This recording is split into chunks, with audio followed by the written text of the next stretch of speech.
Food and production are undoubtedly the two most essential yields in any game of Civ 6, regardless of your leader, regardless of your spawn, and regardless of your win condition, because without these two essential yields, you don't even have an empire to begin with. Both of their functions are pretty basic. Food feeds your citizens, and having a surplus of food will lead to population growth, which is ideal as higher populations mean you can work more tiles to increase all of your yields to grow large cities that will dominate the map. Just make sure you have the housing to support this population growth, or else you'll find a lot of that excess food going to waste. I have a separate video on population management and housing, and I highly recommend watching that video if you haven't already. Production, on the other hand, is the foundation of your empire. It is used to construct districts and buildings and train your units, making it something you want to maximize, whether you're looking to build as much infrastructure as possible, or if you're looking to raise an army to take over the world. Food and production differ from your other yields such as science, culture, faith, and gold,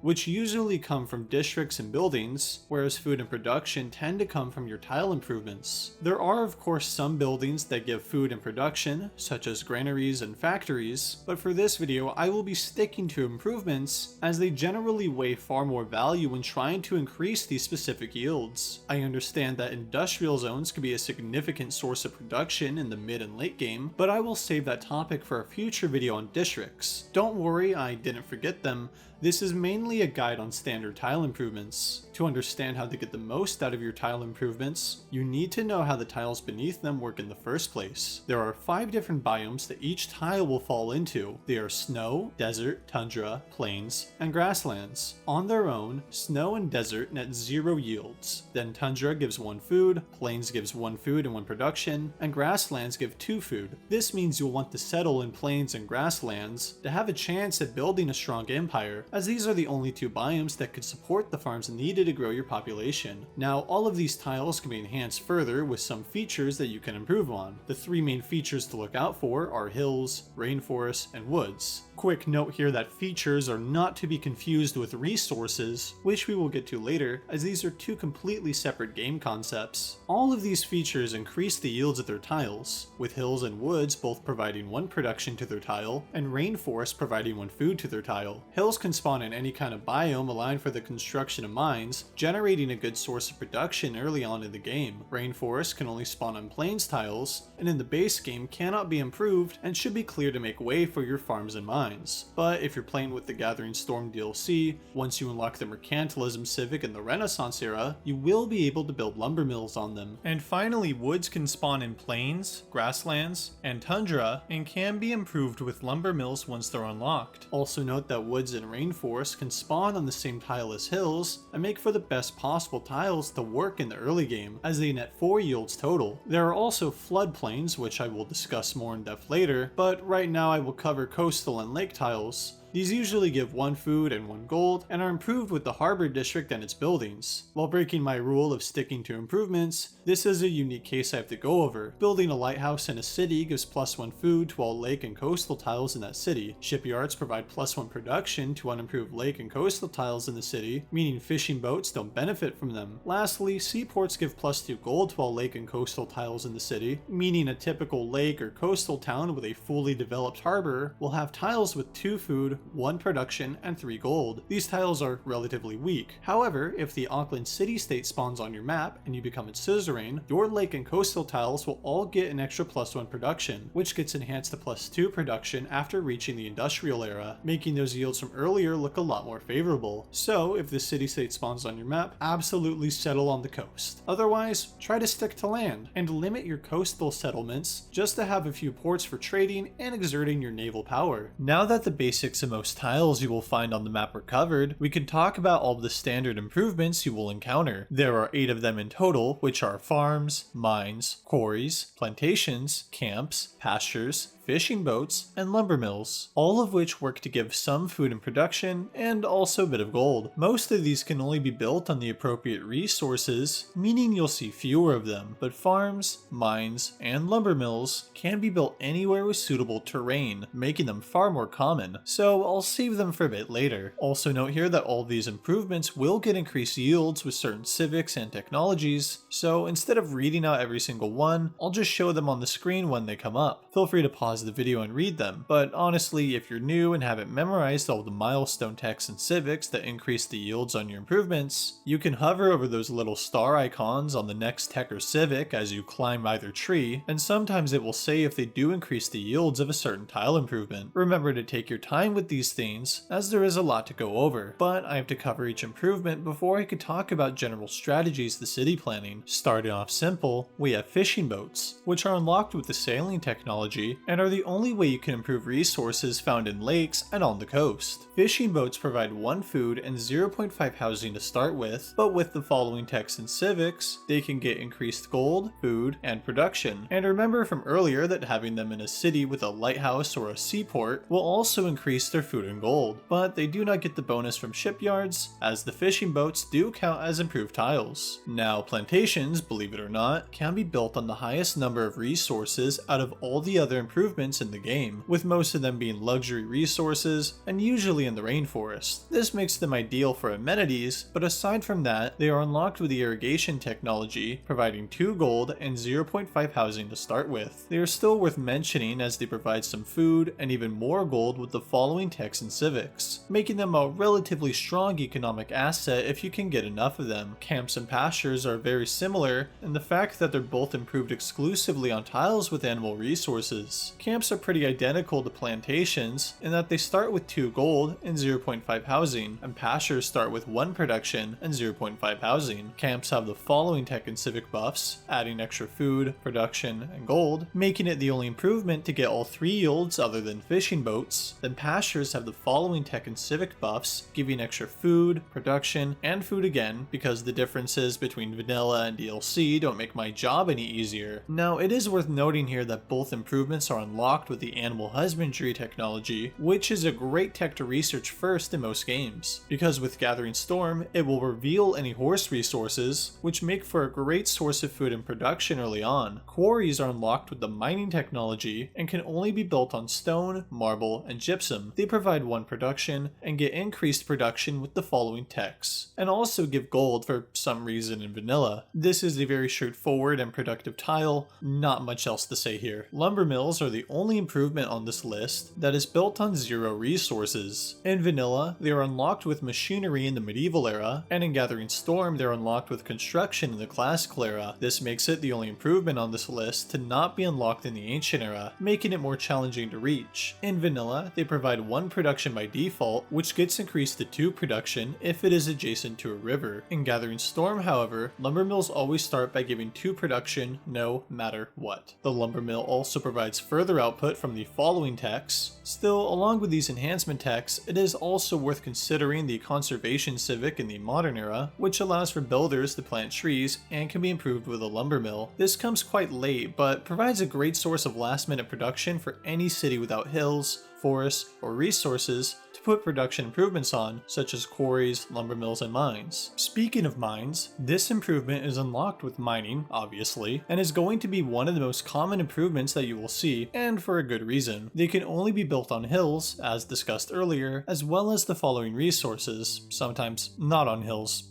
don't think about it too hard, most of which are strategic, making it a key improvement for domination players. They start off adding 1 production to their tile, which is improved with the following techs.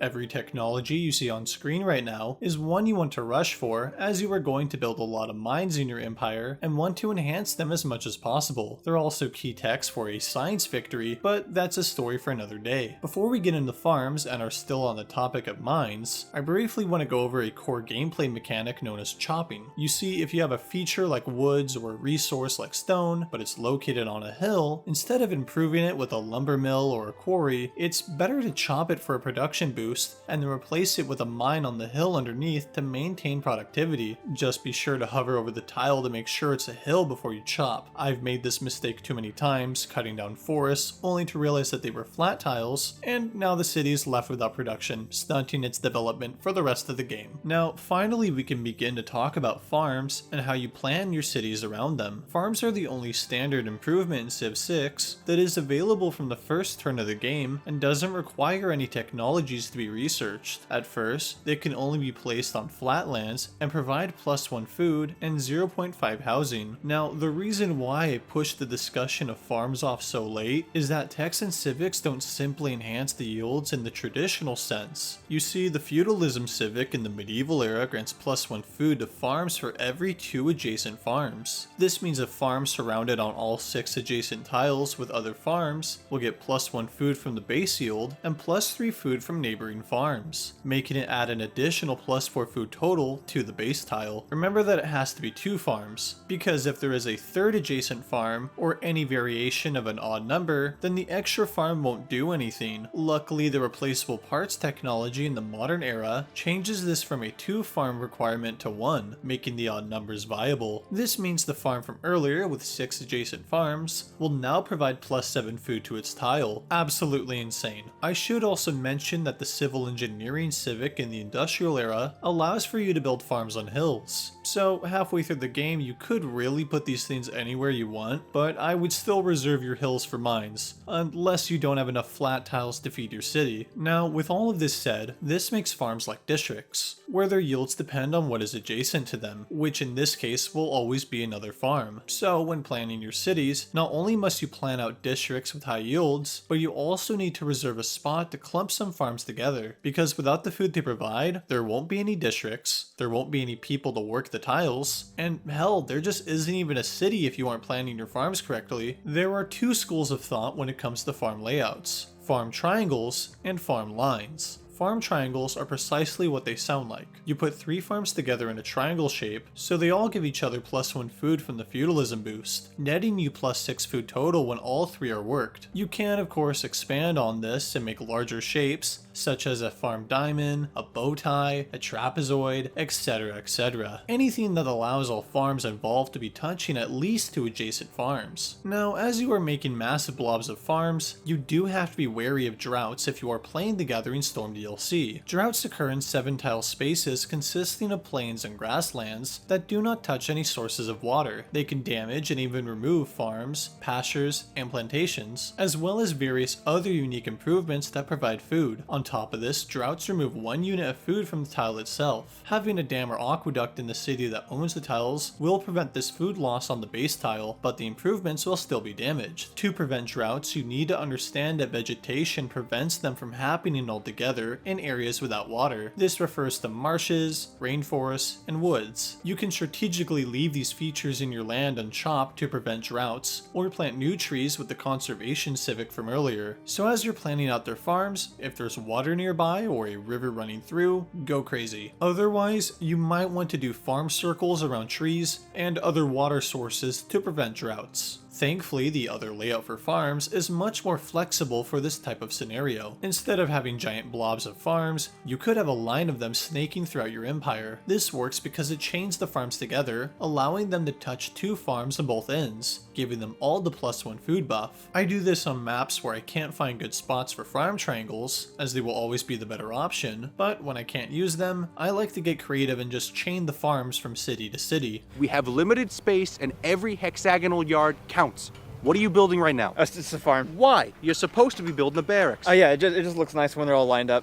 You know, and you can never have too many farms. How many have you built? Just 6. I'm halfway done, almost. No, you're done now. Of course, you have to keep in mind that these lines need to end somewhere, and there are a few options to wrap them up neatly. The first one is to have the line loop back on itself, creating one giant but hollow shape. Just make sure to not break the line with other improvements and districts, as this is one of the less flexible options. Another way is to end it at the border of another empire or city-state, because believe it or not, your farms still get an adjacency bonus from farms in the border of another civ or city-state, something that cannot be said for districts placed next to a district in a foreign land. So even if their farm is only touching one other farm, that being yours, meaning they won't get the food buff, who cares? It's not your problem, because you'll be getting the buff, which is all that matters. It's a quick fix if you're not sure how else to end this farm line, but be warned, it's not always a permanent fix, because if they remove the farm to make way for a district, you'll have to figure something else out, or deal with a farm that has lower yield yields at the end of your chain. My favorite strategy for laying out farms is combining both the line and the triangle in what I like to call farm nunchucks. You have two farm triangles on opposite ends of your empire and connect them via one long line of farms. This makes the ends wrapped up nicely and is very flexible in case you change plans on how to develop your empire. While planning all these cool shapes with your farms, you will also want to factor in the resources you can build farms on. These are important because if you make a watermill in the city, then all of these resources get +1 food, even without the farm. So when you take the base yield of the resource and add some good farms and a watermill to it, your people will never go hungry again. Just remember that watermills can only be built in city centers that are settled on a river tile, making them better spots for settlement. Speaking of rivers, floodplains are the last tile that need to be considered. In the base game, these are tiles along rivers that don't support any districts, and you can only build farms on them, making their development a no-brainer. But with the Gathering Storm DLC, they'll experience a flood every so often, which will damage any improvement or buildings on top of them, but will in turn fertilize the tiles, adding extra food and production on top of them. You could build a dam along the river to prevent the floods from damaging your infrastructure, but this would put a negative 50% penalty on the fertilization of the floodplain tiles. Dam placement is a bit tricky, but I will save that topic for the future district video. In the meantime, if you find their placement confusing, you can always visit the subreddit r/whycan'tIbuildADam here, where you can post your screenshot of the dam the game won't let you place, or look at the other posts to see more examples of other people struggling and get a better idea of how to do it. Once you've found a spot to place a dam, you need to decide whether to build it, as it still lowers the bonus yields from fertilization. Most of the time, you might create it for the sole purpose of making a vast industrial zone complex with maximized production adjacency, but like I said earlier, that is a topic for the district video. In the case of farms, you could go either way with building a dam or not building one. If you do make a dam, keep it on the edge of the river so that all the farms are clumped together to maximize their food yields. If you don't build a dam, keep a builder on standby to repair the farms after any floods, even if the builder only has one charge, as repairs don't require one, meaning the builder could be your little repairman forever, as you get farms with ridiculously high food and production yields. Overall, while planning out your districts is a crucial part of Civilization 6 that people take a lot of time to explain, they can't exist without first taking care of the basic needs of your citizens by improving your land and providing them with food to eat and the production to build an empire to stand the test of time. I'm Ridic Acidic, and I'll see you in the next era.